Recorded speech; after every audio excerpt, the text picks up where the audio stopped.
ദൈവ നാമത്തിന് നന്ദിയോടെ സ്തോത്രം ചെയ്യുന്നു. വീണ്ടും ഒരു പ്രഭാതം കൂടി കാണുവാൻ സർവശക്തനായ ദൈവം നമ്മെ സഹായിച്ചല്ലോ. ഈ പ്രഭാതത്തിൽ എല്ലാ പ്രിയപ്പെട്ടവരെയും പ്രഭാത മന്നയിലേക്ക് കർത്താവായ യേശുക്രിസ്തുവിന്റെ നാമത്തിൽ സ്വാഗതം ചെയ്യുന്നു.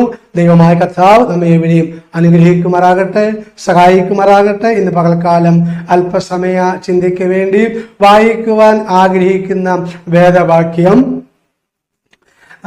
ഹെബ്രായ ലേഖനം 4-ാം അധ്യായം അതിന്റെ 10-ാം വാക്യമാണ്. ഹെബ്രായ ലേഖനം 4:10 അതിപ്രകാരം വായിക്കുന്നു: ദൈവം തന്റെ പ്രവൃത്തികളിൽ നിന്ന് എന്ന പോലെ അവന്റെ സ്വസ്ഥതയിൽ പ്രവേശിച്ചവൻ താനും തന്റെ പ്രവൃത്തികളിൽ നിന്ന് നിവർത്തനായി തീർന്നു. ഒന്നുകൂടെ വായിക്കാം. ദൈവം തന്റെ പ്രവൃത്തികളിൽ നിന്ന് എന്ന പോലെ അവന്റെ സ്വസ്ഥതയിൽ പ്രവേശിച്ചവൻ താനും തന്റെ പ്രവൃത്തികളിൽ നിന്ന് നിവർത്തനായി തീർന്നു. ഇതിന്റെ തലക്കെട്ടായിട്ട് വായിക്കുവാൻ ആഗ്രഹിക്കുന്നത് വിശ്വാസത്തിൽ വിശ്രമിക്കുന്നു. വിശ്വാസത്തിൽ വിശ്രമിക്കുന്നു. യഹോവയായ ദൈവം ഇന്ന് കാണുന്ന സകലത്തെയും സൃഷ്ടിച്ചു. സകലത്തെയും സൃഷ്ടിച്ചിട്ട് യഹോവയായ ദൈവം എന്ത് ചെയ്തു?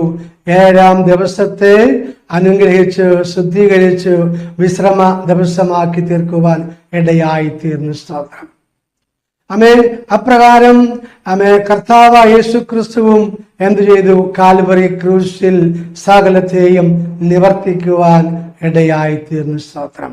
യഹോവയായ ദൈവം സ്തോത്രം ഇന്ന് കാണുന്ന സകലത്തെയും നിർമ്മിച്ചിട്ട് 7-ാം ദിവസം നിവർത്തനായി. അതുപോലെ പുത്രാന്ത മുഴുവനും സ്തോത്രം സകലത്തെ നിവർത്തിച്ച് സ്തോത്രം കാൽവരി ക്രൂശിൽ അവസാനം പറയാണ് സകലതും നിവർത്തിയായെന്ന്. സ്തോത്രം. നമുക്കൊന്ന് ചിന്തിക്കാം. ഉൽപ്പത്തി പുസ്തകം 2-ാം അധ്യായം 1-2-3 വാക്യങ്ങള് അതിപ്രകാരം വായിക്കുന്നു: ഇങ്ങനെ ആകാശവും ഭൂമിയും അവയിലുള്ള ചരാചരങ്ങളൊക്കെയും തികഞ്ഞു. താൻ ചെയ്ത പ്രവൃത്തിയൊക്കെയും ദൈവം തീർത്ത ശേഷം താൻ ചെയ്ത സകല പ്രവൃത്തിയിൽ നിന്നും 7-ാം ദിവസം നിവർത്തനായി. താൻ സൃഷ്ടിച്ചുണ്ടാക്കിയ സകല പ്രവൃത്തിയിൽ നിന്നും അന്ന് നിവർത്തനായത് കൊണ്ട് ദൈവം 7-ാം ദിവസത്തെ അനുഗ്രഹിച്ച് ശുദ്ധീകരിച്ചു. ദൈവം എന്ത് ചെയ്തു? 7-ാം ദിവസത്തെ അനുഗ്രഹിച്ച് ശുദ്ധീകരിച്ചു. എല്ലാ ദിവസവും നല്ലതാണ്. എല്ലാ ദിവസവും ദൈവം സൃഷ്ടിച്ച എല്ലാ ദിവസവും നല്ലതാണ്. എന്നാൽ യഹോവയായ ദൈവം അനുഗ്രഹിച്ച് ശുദ്ധീകരിച്ച് വേർതിരിച്ച ഒരു ദിവസമാണ് 7-ാം ദിവസം. സ്തോത്രം. അത് ഇസ്രായേൽ മക്കൾക്ക് സ്തോത്രം മോശ മുഖാന്തരം ദൈവം കൽപ്പന കൊടുത്തപ്പോൾ 4-ാം കൽപ്പനയായിട്ട് അവിടെ സ്തോത്രം ഈ വിശുദ്ധ ദിനത്തെ കുറിച്ച് പറയുകയുണ്ടായി. സ്തോത്രം. എന്താണ് പറഞ്ഞത്?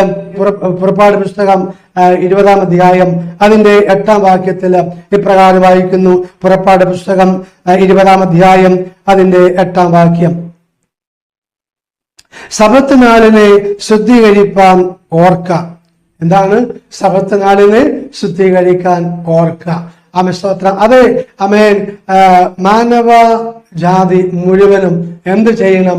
ദൈവം സൃഷ്ടിച്ച സൃഷ്ടാവായ ദൈവമാണ് ഇതെല്ലാം സൃഷ്ടിച്ച. ആകാശവും ഭൂമിയും സമുദ്രവും നീരുറവും എല്ലാം സൃഷ്ടിച്ച ദൈവം. ആ സൃഷ്ടാവായ ദൈവം സ്തോത്രം തന്നെ ആരാധിക്കുവാൻ, ആ ദൈവത്തെ ആരാധിക്കുവാൻ, ദൈവത്തിന് കൊടുക്കേണ്ട മഹത്വം കൊടുക്കുവാൻ 7-ാം ദിവസത്തെ ദൈവം മനുഷ്യർക്ക് നൽകുവാൻ ഇടയായി തീർന്നു. നാം എന്ത് ചെയ്യണം? സൃഷ്ടാവായ ദൈവത്തെയും സ്തോത്രം ദൈവം അനുഗ്രഹിച്ച് ശുദ്ധീകരിച്ച 7-ാം ദിനത്തിൽ ദൈവത്തെ ആരാധിക്കുവാനും ഇടയാകണം. സ്തോത്രം. ദൈവത്തെ ആരാധിക്കുവാൻ ഇടയാകണം. ഹെബ്രായ ലേഖനം 4-ാം അധ്യായം ഹെബ്രായ ലേഖനം അതിന്റെ 4-ാം അധ്യായം 1 മുതൽ നമ്മൾ വായിക്കുമ്പോൾ അവിടെ ഇപ്രകാരം വായിക്കുന്നു. ഹെബ്രായ ലേഖനം 4-ാം അധ്യായം 1 മുതലുള്ള വാക്യങ്ങള്: അവന്റെ സ്വസ്ഥതയിൽ പ്രവേശിപ്പാനുള്ള വാഗ്ദത്തം ശേഷിച്ചിരിക്കയാൽ നിങ്ങളിൽ ആർക്കെങ്കിലും അത് ലഭിക്കാതെ പോയി എന്ന് വരാതിരിപ്പാൻ നാം ഭയപ്പെടുക. അവരെ പോലെ നാമും ഒരു സദ്വർത്തമാനം കേട്ടവർ ആകുന്നു. എങ്കിലും കേട്ടവരിൽ വിശ്വാസമായി പരിണമിക്കാതെ കൊണ്ട് കേട്ട വചനം അവർക്ക് ഉപകാരമായി വന്നില്ല. വിശ്വസിച്ചവരായ നാമല്ലോ സ്വസ്ഥതയിൽ പ്രവേശിക്കുന്നത്. അപ്പൊ വിശ്വസിച്ച ആര് വിശ്വസിക്കുന്നുവോ, ദൈവകൽപ്പനയെ ആരംഗീകരിക്കുന്നുവോ, നാലാം കൽപ്പനയാകുന്ന സബത്തിനെ ആര് അംഗീകരിക്കുന്നുവോ, ആ സബത്തിനെ ആര് ആദരിക്കുന്നുവോ, ആര് ബഹുമാനിക്കുന്നുവോ, സൃഷ്ടാവായ ദൈവത്തെ ആര് ആരാധിക്കുന്നുവോ, ദൈവകൽപ്പനകൾ മുഴുവനും ആര് അനുസരിക്കുന്നുവോ, അവർക്ക് എന്തുണ്ട്? അവർക്ക് സ്വസ്ഥത ഉണ്ട്. സ്തോത്രം. അവിടെ വായിച്ചത് ഇപ്രകാരമാണ്, 3-ാം വാക്യം, വിശ്വസിച്ചവരായ നാമല്ലോ സ്വസ്ഥതയിൽ പ്രവേശിക്കുന്നു.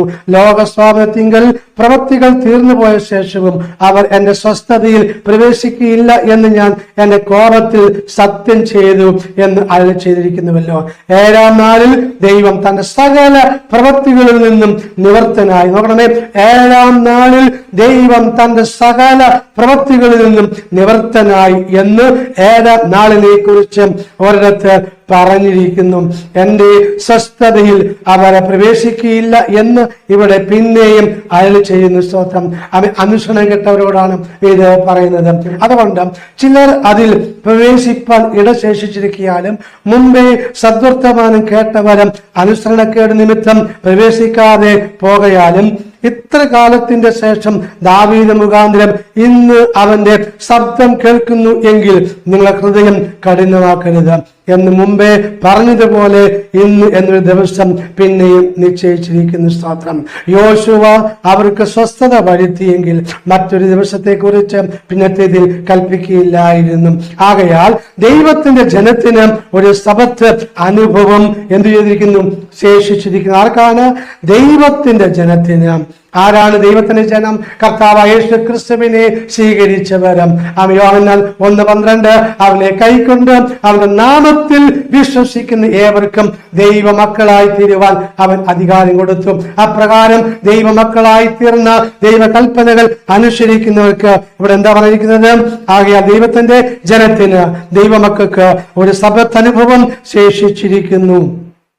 അതിന്റെ 11-ാം വാക്യം, അതുകൊണ്ട് ആരും അനുസരണക്കേടിന്റെ സമദൃഷ്ടാന്തത്തിനൊത്തവണ്ണം വീഴാതിരിക്കേണ്ടതിന് നാം ആ സ്വസ്ഥതയിൽ പ്രവേശിപ്പെന്തിനും നാം ഉത്സാഹിക്കണം. ദൈവത്തിന്റെ ആ സ്വസ്ഥതയിൽ പ്രവേശിക്കുവാൻ വേണ്ടി. സ്തോത്രം. അതേ കർത്താവായ യേശു ക്രിസ്തു രണ്ടാമത് പ്രത്യക്ഷമാകുമ്പോൾ സ്തോത്രം താൻ ഇരിക്കുന്നിടത്ത് നമ്മയും ചേർക്കുവാൻ കർത്താവ് വരുമ്പോൾ നാം ആരും ലജ്ജിച്ചു പോകുവാൻ, തള്ളപ്പെട്ടു പോകുവാൻ ഇടയാകരുത്.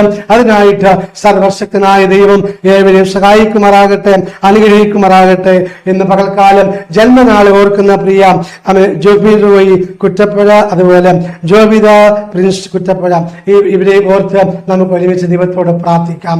സ്വർഗത്തിനും ഭൂമിക്കും നാഥനായിരിക്കുന്ന നിങ്ങളുടെ വാഴ്ത്തപ്പെട്ട ദൈവമേ, സ്വർഗീയ നല്ല പിതാവേ, ഈ നല്ല സമയത്തിനായിട്ട് നന്ദിയോടെ തിരുനാമത്തിന് സ്തോത്രം ചെയ്യുന്ന കർത്താവ് സ്തോത്രം. ദൈവമേ, ഇന്ന് കർത്താവേ വചനം കേട്ട എല്ലാ പ്രിയപ്പെട്ടവരെയും ദൈവകരങ്ങളിലേക്ക് ഏൽപ്പിച്ചു പ്രാർത്ഥിക്കുന്നു. ആരും കർത്താവേയും നശിച്ചു പോകുവാനോ കർത്താവ് ഇടയാകല്ലേ എന്ന് അങ്ങയോട് പ്രാർത്ഥിക്കുന്നു. ഏവരും ദൈവകൽപ്പനകൾ അനുസരിച്ച് കർത്താവെ ദൈവമകനായി ദൈവമകളായി തീർന്ന് കർത്താവിന്റെ സ്വസ്ഥതയിൽ പ്രവേശിക്കുവാൻ കർത്താവ് സഹായിച്ചാട്ടെ എന്നും അങ്ങയോട് പ്രാർത്ഥിക്കുന്നു. ഇന്ന് കർത്താവെ ജന്മനാൾ ഓർക്കുന്നവരെ ഏൽപ്പിച്ചു പ്രാർത്ഥിക്കുന്നു. ഈ പുതിയ വർഷം അവർക്കും അനുഗ്രഹമാക്കി തീർക്കണമേ എന്ന് അങ്ങയോട് പ്രാർത്ഥിക്കുന്നു.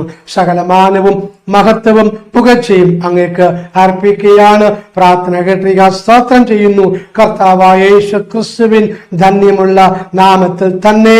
ആമേൻ. സർവശക്തനായ ദൈവം ഏവരെയും സഹായിക്കുമാറാകട്ടെ, അനുഗ്രഹിക്കുമാറാകട്ടെ. ഒരു നല്ല ദിവസം നേരുന്നു. ആമേൻ.